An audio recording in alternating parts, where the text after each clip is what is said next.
Oi, gente! Pop versus CNN chegando e a gente já chega, obviamente, falando daquilo que não tinha como a gente não falar em se tratando de um programa de cultura pop, de tecnologia e de tudo que está acontecendo nesse mundo maravilhoso da internet, né, gente? Threads. Você, obviamente, já deve ter o seu, eu já tenho o meu, toda a nossa equipe aqui também já está dentro do Twitter do Marcão, do Mark Zuckerberg, que é vinculado ao Instagram, e a grande pergunta é: a gente precisa de mais um Twitter? Teve o Ku da Índia. O Ku da Índia, né, não ficou uma palavra muito boa, mas é o Ku-K-O, você lembra, né? O aplicativo indiano que também é um novo Twitter, que também chegou, que a galera já se desinteressou. Por que a gente vai ficar no Threads? Será que a gente vai ficar? Além desse assunto, a gente também fala no programa de hoje sobre a companhia aérea que está querendo que os passageiros viajem com pouca ou nenhuma roupa.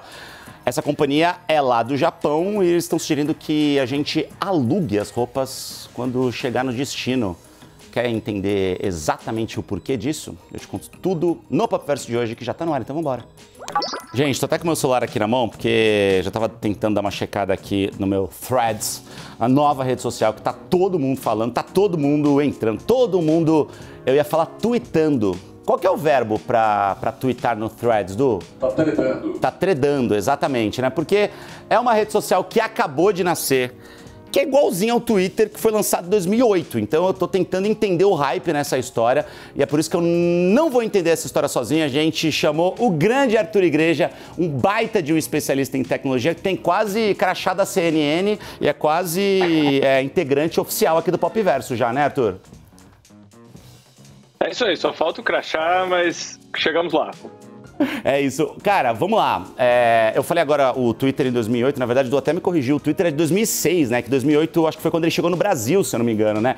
E de lá pra cá, a gente tem agora um Twitter, basicamente, do Instagram, né? Que é o que o Ku da Índia... Eu sempre falo Ku da Índia, eu sempre acho meio bizarro, né? Porque a quinta série vai muito forte na gente quando a gente fala isso, né, Arthur? Mas é o Ku-K-O, tá, gente? Aquele aplicativo indiano, que também era um Twitter da Índia e que não deu certo, só hypou porque o Elon Musk começou a fazer loucuras no Twitter. Todo mundo achou que o Twitter ia acabar, aí agora a gente tem um novo Twitter, só que dessa vez o Twitter do Instagram. E vai dar certo agora, Arthur? Você não acha que os caras de repente poderiam ter feito alguma coisinha um pouco diferente ali? Eu tô achando meio esquisito tudo isso. Se vai dar certo ou não é impossível saber, mas eu acho que a ideia foi justamente essa, foi levar a cara de pau ao máximo, sabe? Para não deixar nenhuma dúvida de que a guerra tá declarada.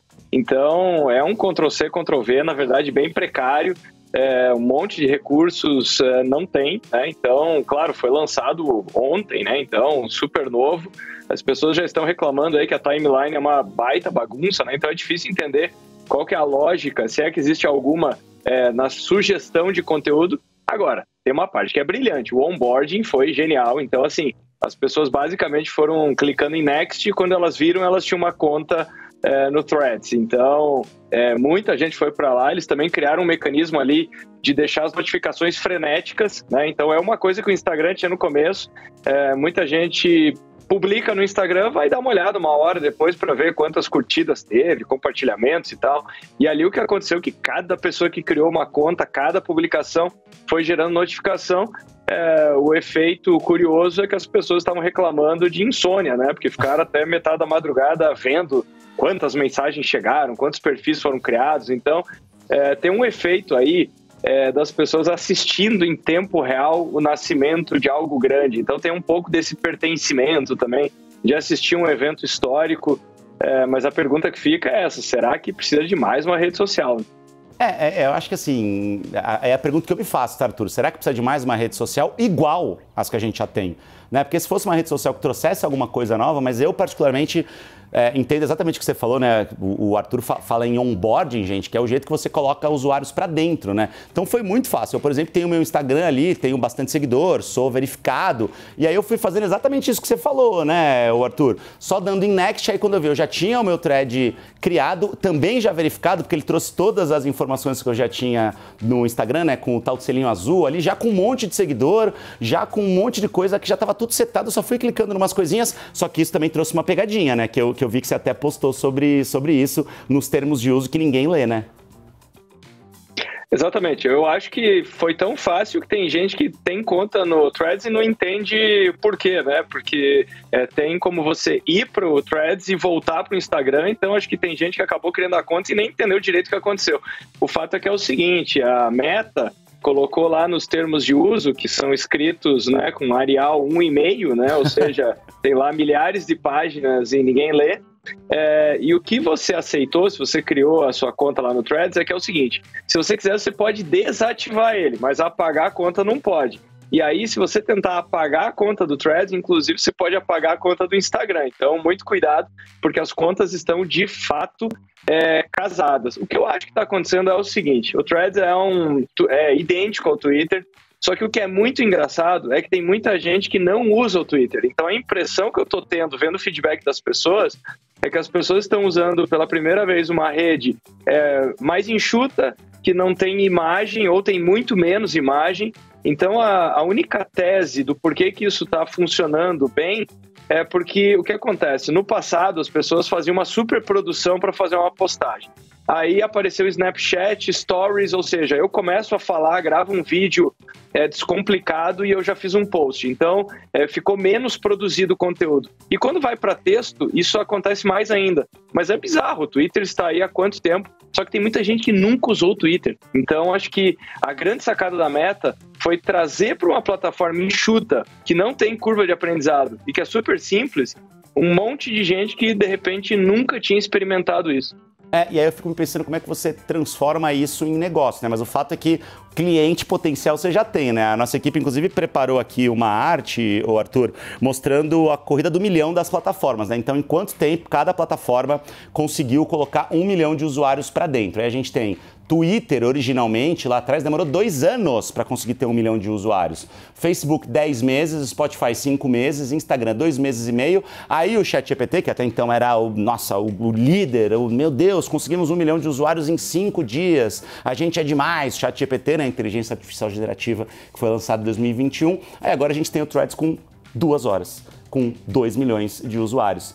Justamente, provavelmente, né, por conta de toda essa facilidade de criação da sua conta, agora precisa de fato entender se isso vai durar, né? Porque agora, inclusive, tem notícia de hoje mostrando que pela primeira vez desde a criação do ChatGPT, a gente tem uma queda na quantidade de devices ao redor do mundo inteiro logados na plataforma. Será que o Threads se sustenta, Arthur?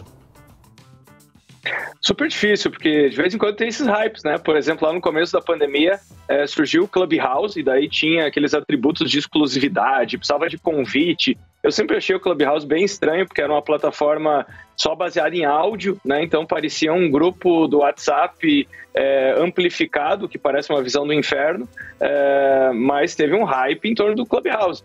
É difícil saber se vai ser um estímulo inicial aí. Bom, as pessoas não vão ter nem como deletar, então a conta no Threads elas vão acabar tendo. Agora, se vão usar de fato por muito tempo, a gente vai ter que ver. O fato é que é o seguinte, a Meta estava gastando esforços lá para fazer o seu metaverso, que não decolou definitivamente. Nos últimos tempos ela falou muito sobre inteligência artificial, e agora parece que o que ela percebeu foi o seguinte, que ela tinha mais de 2 bilhões de usuários, e tinha uma outra plataforma que foi comprada por 44 bilhões de dólares pelo Elon Musk, com 350 milhões de usuários praticamente há 4 anos, inclusive com uma pequena queda no número de usuários. Então, eu acho que a Meta ela está sendo mais pé no chão, na verdade. Ela falou o seguinte, caramba, por que nós estamos fazendo um monte de coisas extravagantes se nós podemos copiar exatamente o Twitter e criar aqui no terreno ao lado uma continuação do Instagram? Então, eu acho que é isso. Eles decidiram copiar de fato, criar um clone, mas mantendo a sua base de usuários e de repente eles podem criar aí um negócio que vai valer bastante. Vamos ver, né? Mas por enquanto eu tô achando uma estratégia, para dizer no mínimo, preguiçosa, tá? Mas Arthur, obrigado pelo papo. Daqui a um tempo a gente volta a se falar e ver que fim deu, se realmente o negócio vingou, se virou mais um Clubhouse, né? Obrigado pela participação como sempre, tá? Valeu, até a próxima.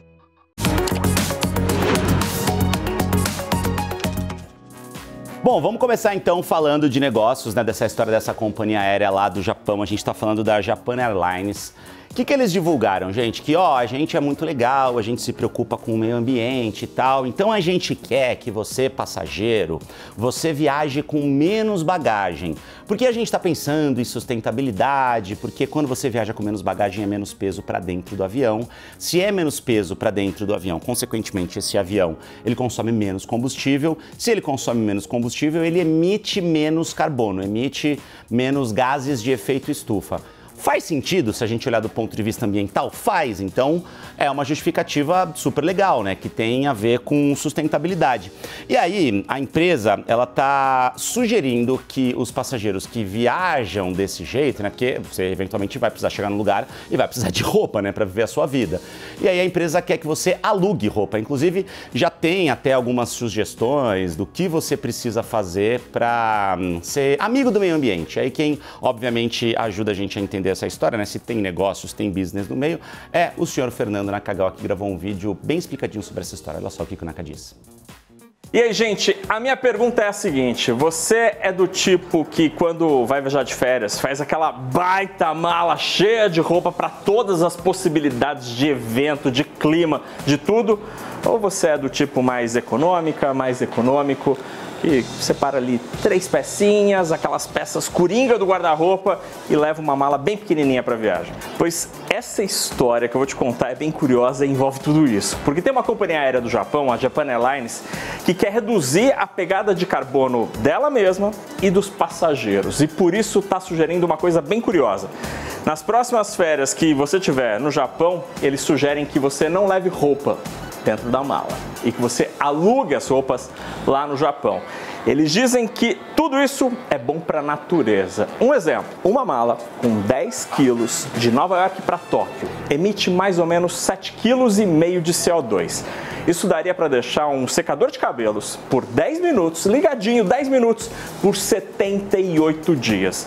E o que eles dizem é que se você não levar essa mala, você não emite esse carbono e ajuda a natureza. Só que sem a tua roupa, como você vai fazer? E aí você vai alugar as roupas lá no Japão.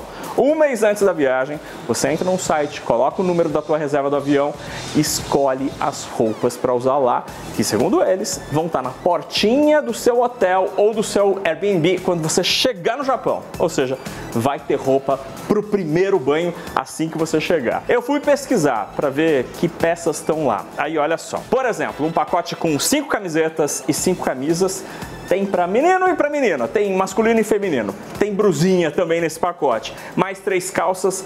Tá saindo por 5.000 ienes o aluguel por uma semana. Isso dá R$170. E aí, será que você topa viajar sem roupa e usar tudo alugado?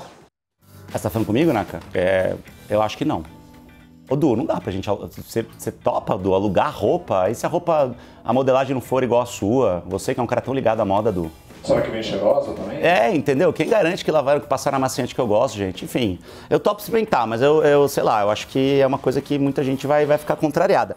Agora, assim, posso problematizar, Du, essa notícia um pouquinho? Acho que deve. Então, vamos lá.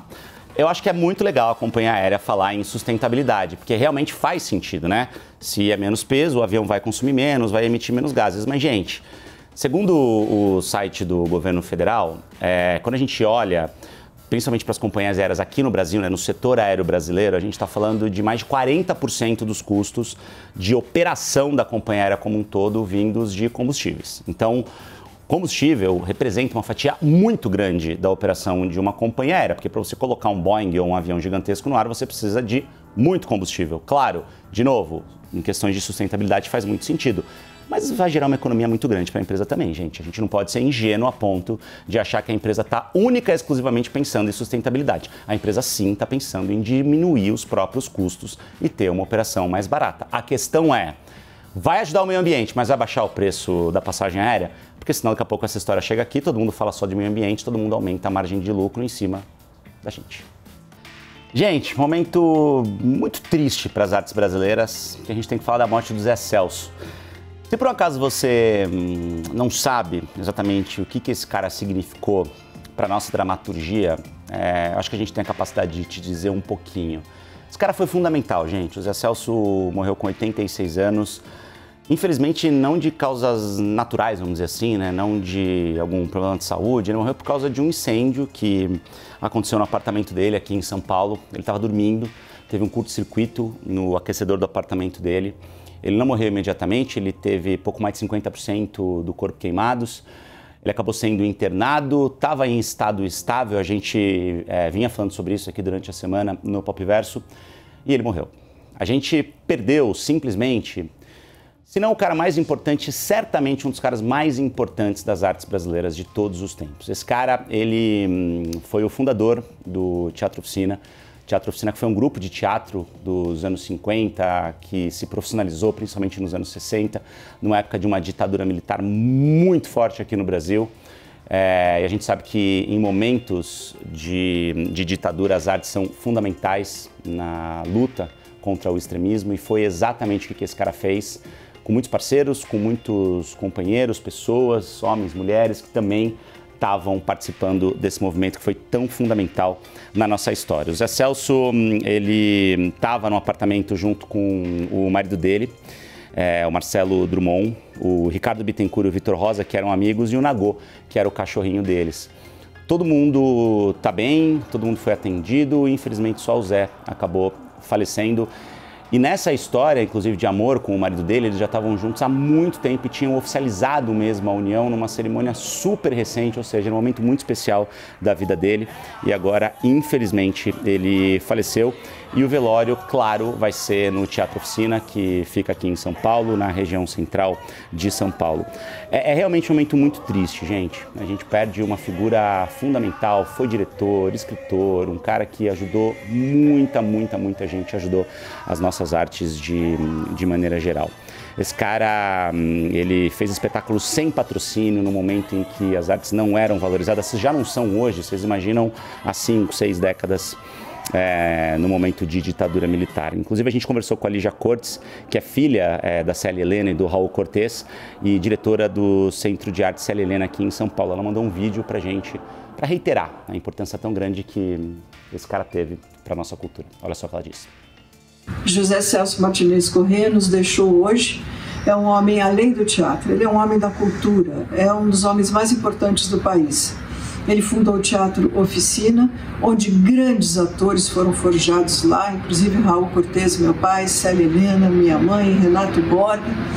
Com a ditadura militar ele foi exilado e voltou com uma parceria muito linda com Marcelo Drummond, pessoa importantíssima também no teatro brasileiro, e fez produções antológicas. Eu tive a oportunidade de trabalhar com ele em Cacilda, uma peça que ele também escreveu, e Zé Celso gostava de tudo grande, ele não tinha nada mesquinho, e chamou pessoas maravilhosas como Wisnik, como Laura Vinci, René Gumiel, Bete Coelho, Leona Cal... Olha, ele sempre teve um trabalho que nos deixou um legado de aprendizado sobre o Brasil, valorizar a cultura brasileira, a diversidade que nós somos e um Brasil melhor.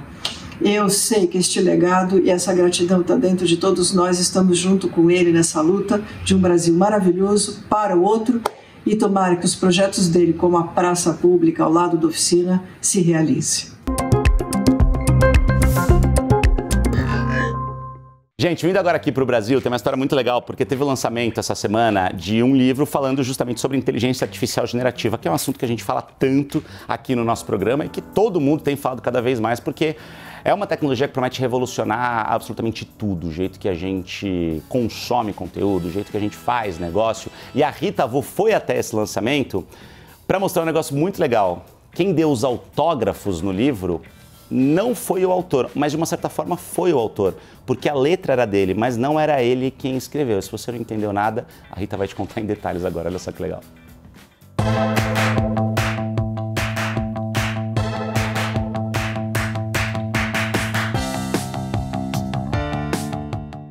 Oi, Felipe. Oi, pessoal. A gente tem falado bastante de inteligência artificial e de como essa nova forma de lidar com o mundo e interagir com as máquinas está mudando nossa vida radicalmente. Semana passada rolou aqui em São Paulo o lançamento do livro Conversando com Robôs, a Arte de GPTar. E ele chamou muito atenção, não só pelo tema, mas porque o autor do livro, o Rodrigo Murta, CEO da Lookbox, resolveu automatizar o processo de dar autógrafos e aí aproveitar a noite. Um braço robótico da Universal Robots que fez todo o trabalho. O livro, ele é de inteligência artificial, né? De como gerar frases, de como fazer tudo isso acontecer. Aí eu falei, poxa, e se eu automatizasse esse processo? Primeiro, a parte da criação, gerando frases mais criativas, que eu não vou conseguir ser tão criativo para 200, 300 assinaturas, né? E o GPT, se eu conseguir configurá-lo de uma maneira bacana, ele vai ser criativo, ele vai fazer 300 assinaturas únicas, mas não só isso. Será que ele não conseguia dar um toque mais pessoal com a minha caligrafia? Aí eu programei com a minha caligrafia também. O robô deu mais de 100 autógrafos e, com certeza, ajudou a chamar a atenção de quem passava pelo Conjunto Nacional, prédio icônico da Avenida Paulista. Segundo o autor, o Rodrigo Muta, o livro vai ajudar no nosso dia a dia. A ideia do livro é comunicar para o público como é que se pode tirar valor disso. Então, a forma que eu encontrei foi através de conversas, porque o ChatGPT é uma grande conversa. O processo de fazer boas perguntas é muito interessante. Então, essa é uma provocação muito grande que o ChatGPT traz para a nossa educação, que é realmente algo que a gente tem que evoluir, voltar para Sócrates, tá? Sócrates já tinha maiêutica, que ele falava que o importante era fazer boas perguntas. É isso que a gente está voltando agora de uma forma mais inteligente. O livro fala exatamente de como a relação entre seres humanos e máquinas inteligentes pode ser harmoniosa e potente. E nos faz refletir sobre o que está acontecendo no presente e olhar para o futuro não com medo, mas como possibilidade surpreendente, impossível sem a ajudinha das máquinas. Aliás, esses robôs têm um viés colaborativo, tanto que é chamado de cobots, que ajudam a automatizar processos industriais, mas que logo mais vão poder ajudar a gente no nosso dia a dia. Como disse o Guilherme Gabarra, da Universal Robots, juntar de novo o que o ser humano tem de bom, de único, com o que o robô faz de bom. Segundo Túlio Pires, que programou o robô, essa conexão é importante. A robótica colaborativa, ela é uma robótica mais simpática, ela é industrial, ela funciona na indústria, ela tem todas as garantias que precisam para o processo, vamos colocar assim, mas ela tem esse diferencial. Ela funciona perto do ser humano, digamos assim, que é uma robótica mais humanizada, eu diria. Em Conversando com os Robôs, o escritor guia os leitores por uma jornada de descobertas, explorando as diversas oportunidades que o ChatGPT oferece. Até a próxima! Valeu, Rita, que história legal, né, gente? Eu tô escrevendo um livro, pra quem não sabe, tá? É uma ideia muito boa, né? De repente, pra você usar a sua caligrafia, você pede pra máquina dar os autógrafos e você poupa a sua mão, né? Porque deve cansar bastante a mão ficar dando autógrafo. Se é que muita gente vai. Vocês vão, né, minha equipe pelo menos vai no lançamento do meu livro, né? Por favor, né, gente? Vamos lotar. Posso contar com vocês, vocês e a minha família, pelo menos, é isso. Bom, sabe o que eu fico pensando? Com tanta tecnologia, o que a galera de antigamente ia pensar, né? Pensa numa pessoa que morreu nos anos 80, se ela estivesse viva até hoje, ou se ela tivesse a oportunidade de olhar tudo isso que está acontecendo, o que ela ia pensar? Imediatamente eu lembro de Bob Marley, que morreu em 1981. Por que eu tô lembrando desse cara que foi tão importante para a música mundial e tão importante para a paz mundial? Porque ele que morreu, né, no começo dos anos 80, vai agora, enfim, ganhar um filme contando a própria história. Eu digo enfim porque, pô, demorou, né, para alguém pensar de fato em contar a história do Bob Marley, gente. O nome do filme, inclusive, é o nome de uma música, né, One Love, Bob Marley, One Love, uma das músicas mais conhecidas dele. E, poxa, é um cara que, pra vocês terem noção, gente, fez shows durante uma guerra civil na Jamaica, ele que era jamaicano, né, que levou o reggae pro mundo inteiro. Dá pra gente pensar na história do reggae antes do Bob Marley e depois do Bob Marley, isso pro mundo, de verdade, porque foi esse cara que mostrou esse ritmo, né, pro mundo inteiro e fez ele ser tão importante pra gente aqui no Brasil, inclusive, né? A gente tem uma ligação muito forte com o reggae, principalmente o Nordeste brasileiro e todos os países que têm uma conexão muito forte, inclusive com as letras que o Bob Marley cantava. Ele falava muito sobre paz, ele falava muito sobre don't worry about a thing, né? Então, cara, não se preocupa, vai ficar tudo bem. Era um cara que tirava a ansiedade do peito da gente, que até hoje tira nas letras que são tão importantes. Infelizmente, ele morreu muito cedo, com 36 anos, né? Ele morreu de câncer. E agora vai ganhar uma homenagem extremamente justa. E quem vai interpretar o Bob Marley, né, esse cara que vocês estão vendo aí nas imagens, é o Kingsley Ben-Adir. Eu não lembrava dele, aí o Du me lembrou que ele tá fazendo Invasão Secreta, né, no Disney Plus. Um ator que tá, poxa, se destacando bastante. Aí quem vai fazer a direção é o Reinaldo Marcos Green. Ele dirigiu, por exemplo, King Richard. Se você não assistiu, é o filme que o Will Smith interpreta o pai das irmãs Williams, né, das tenistas. Enfim, tem tudo para ser um baita filme. A estreia vai ser só em 2024 aqui no Brasil, mas vai ser logo no primeiro semestre, então a gente fica esperando para poder assistir essa história tão inspiradora.